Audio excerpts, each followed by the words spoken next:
Welcome, my friends. This is Doc Stars from the Sound of Stars Frequency Technology Group. You've enrolled in the seminar on exploring the dark shadow self. I'm pretty excited about delivering this to you. This is probably going to be one of the strangest journeys that you've been on, and I want you to see the comment section below this video.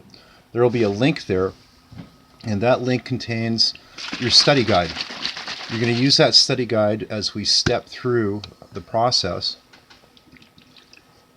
and I want you to be able to follow along with me as I go through the material. So in your web browser, make sure that the link is open, and I'm going to present you with some basic ideas, and then we're going to just jump into the how-to of it all. So a couple of things I want to just kind of introduce briefly here. So there is a relationship between gravity, time, space, electricity, magnetism, and other forms of energy. In some cases, that relationship is orthogonal or at 90 degrees. And, you know, some of the most important parts of our psyche, and for those of you that might be doing other kinds of paranormal investigation, this applies also. But gravitation and an understanding of how gravity works is monumentally important because it allows us to profile a target in really distinct and accurate ways, if we know how, and if we know what to look for, and we know where to look, and also at what time to look. Many things can escape our attention. So, you know, we operate with the senses, you know, sight, you know, sound, you know, kinesthetics or kinetics like touch. And sometimes things escape our awareness because they can't be detected through the apparent surface level of the five senses. However, it's much more difficult for certain things to hide detection when they're being scanned through a gravitational tracer. And the reason is it's very hard to cloak or shield things from various types of gravity scans. And so we're going to be taking a look at some arcane and you know, very interesting astrological and scientific principles. Now, one of the things that I've done, you know, my background is science, my approach is scientific. I have a respect for traditional astrology, but I don't tend to simply apply those kinds of practices because I find that a lot of error creeps up into them. And so what I've done here is I've field tested a number of principles over many years, long period of time. And I've gone seeking different nuggets, disparate nuggets from a variety of disciplines. And I've made a synthesis of this because I found that it worked, and it worked really well. So we're going to take a look at a couple of different concepts. One is the idea of degrees. Now, you know, when we deal with sound or light, we can usually define these through different means, such as the octave. So in light, you know, when we take a look at a rainbow, we'll have 7 bands of light in one uniform whole. In, you know, in sound, you know, we can categorize different tones. So we can have like a 5-note scale, you know, pentatonic.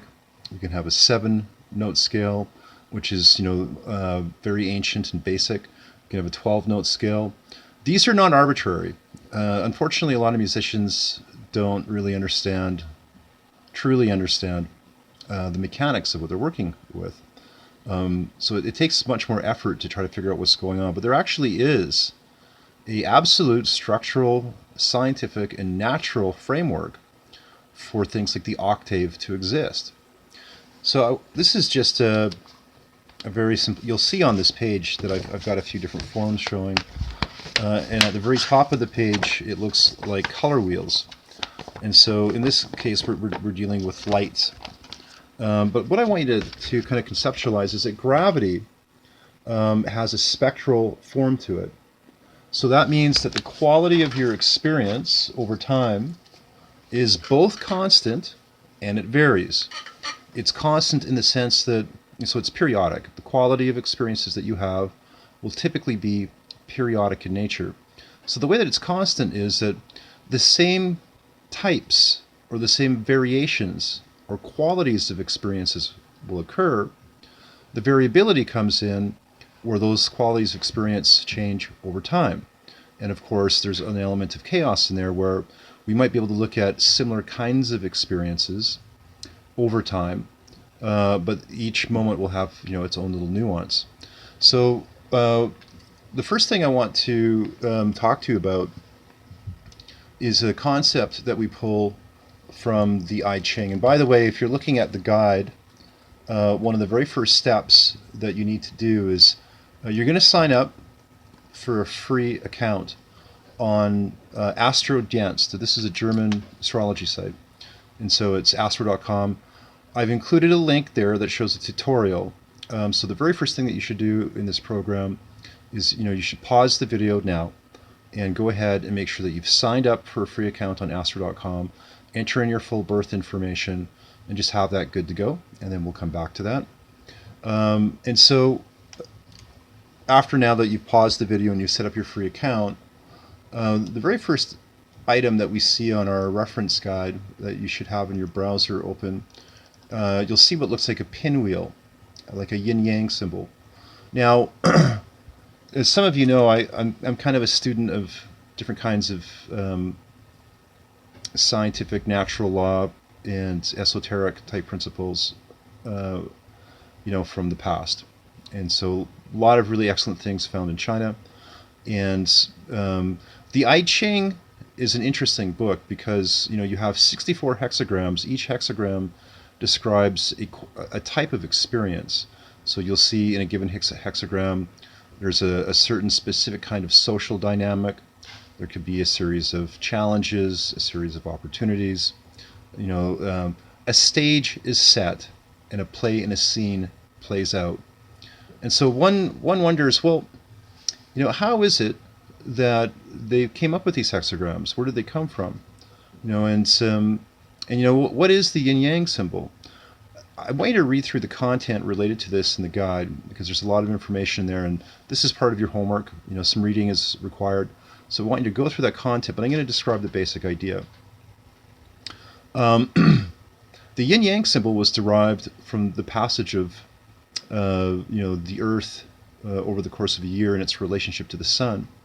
And the basic idea was that the Chinese found that if they nailed pegs in the ground and they simply watched how the shadow would move over the course of a year, that the angle and position at the same time of day would change. And they found that when they collated this moving angular shadow and they graphed it, they came up with the yin-yang symbol.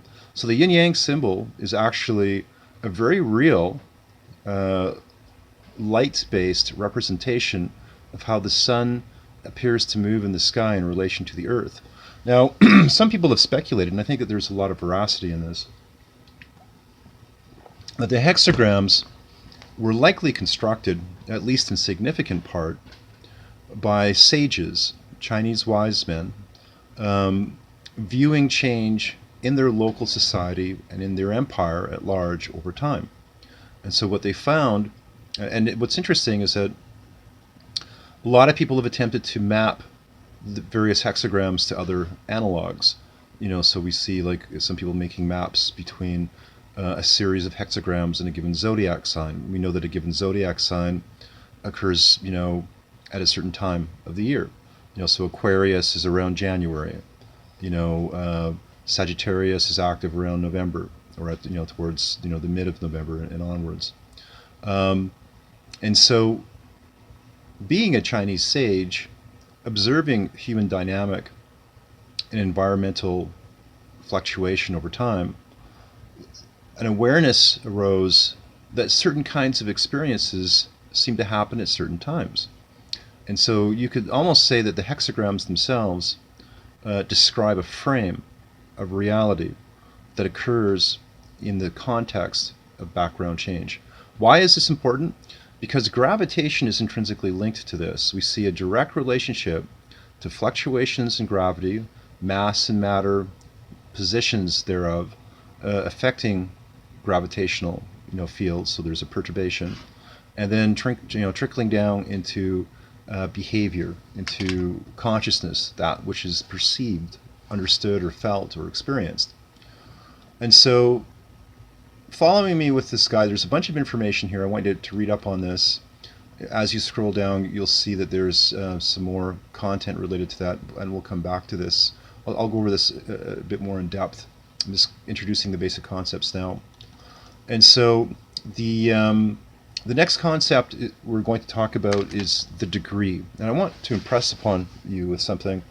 Our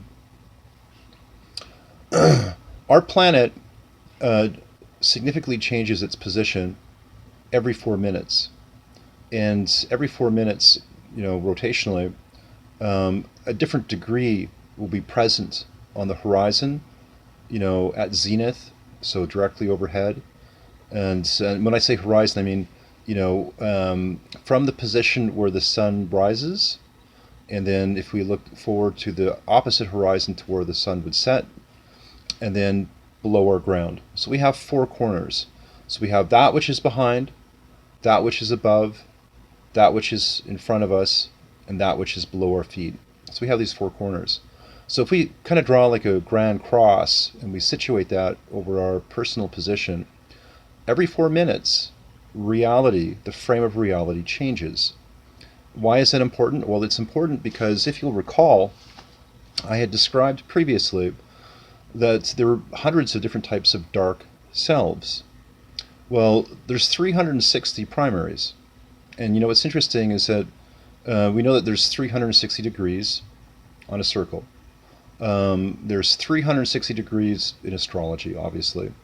But we see this number occurring in a very interesting fashion in other places. So, for instance, in traditional Chinese medicine, we have 360 main or primary acupuncture points. So points distributed across the body along the meridians, along the lines of qi or energy.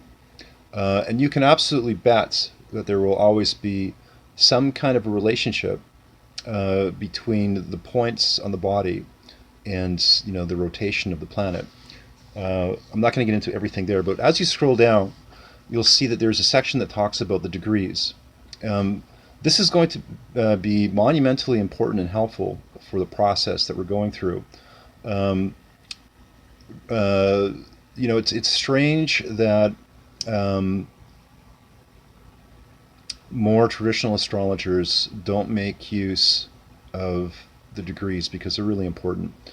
We talk about the I Ching and hexagrams. We have 64 hexagrams, and each hexagram has, the hexagram broken down into different descriptors. So we have moving lines, or fixed lines, and these indicate, what the active quality of the hexagram is.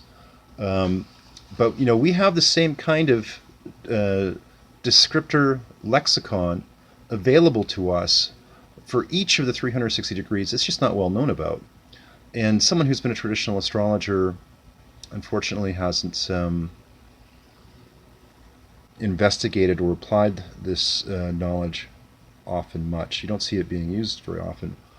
However, one of the top astrologers in the past advocated its use.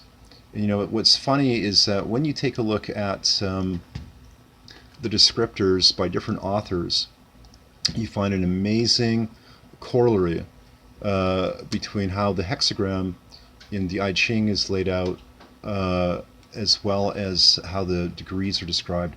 Now, there's a link there that you'll see on degrees, understanding it. This is more homework. This is something that's... Everything I'm describing to you right now is extremely well worth your time and energy to invest in studying, because the profound leverage that this will give you, the empowerment that this will give you in a really practical, active, continuous, regular way it's mind-blowing. And I know this is mind-blowing because I've been using this for years, and I found that it's just uncannily accurate. And we will demonstrate just how accurate this is as we go through the material. Dane Rudhyar was a famous astrologer. Now, I might quote people, that it doesn't mean that I always agree with everything they say or what, their personal philosophy, but what I try to take a look at, it might be a little bit clinical, it might be a little bit analytical, but I take a look at what principles do they espouse that work outside the context of their personal philosophy. Does it stand up to the test of time? And if it does, then to me that has value. So what you're going to see there is there's a degree, or there's a link that discusses the meaning of the degrees. And so I'm going to ask you, to read that article. It's not important that you read the whole article before you do the coursework here, because I want to get you into understanding the key nuggets of the material first. Excuse me, but it is important to have a basic understanding of it. Now, there's one thing, there's a section in here that I'm going to go over with you and describe kind of the more about the core key elements, but we'll come back to this too. But this is something in the Dane Rudhyar quote.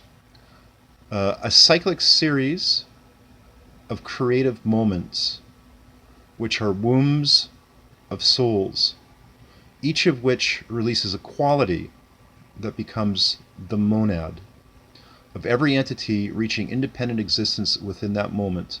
Time, thus understood, is identical with the great Chinese concept of Tao. The degrees, so each of the 360 degrees, are units of creative time.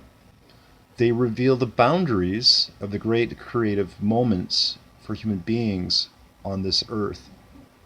There are 360 of such degrees. This means that there are, from the planetary viewpoint, as many basic types or modalities of individual selfhood on earth as many meanings incarnate as groups of human beings. So we come back to this.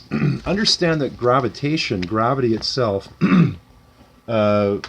it can be thought of as having a spectral gradient nature. So that means that every single action, everything that occurs in our reality always has to have an association to time and gravity. The Chinese said, pay attention to how things begin, because in the beginning holds the seed of the future. And so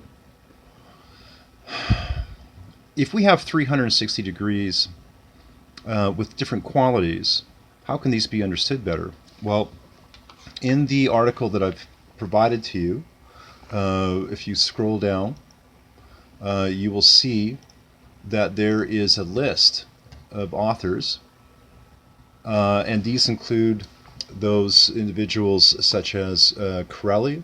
Corelli is someone that I've used quite a lot. There's actually quite a number of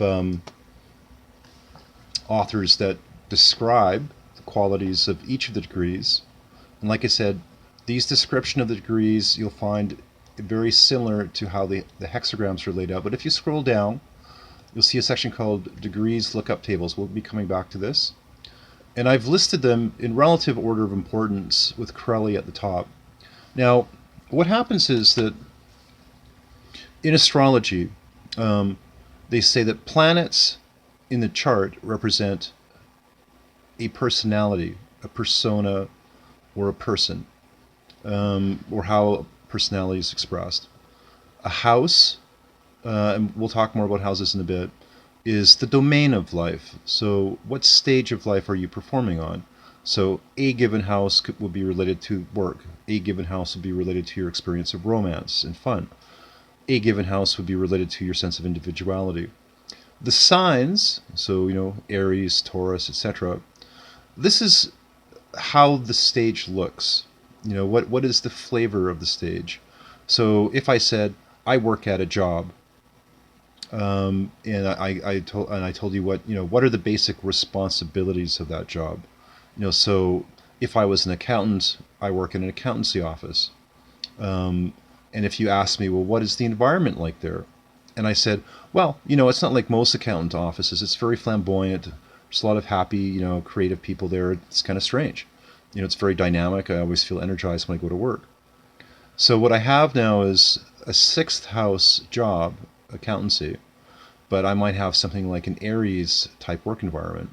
So the signs give the flavoring or the costumes that are worn upon that house. But the degrees are important because remember I said that the planet rotates every 4 minutes. So every 4 minutes there's a different degree active in the four corners and across the entire spectrum. And so that means that there's a certain kind of characteristic that exists in that instance of time.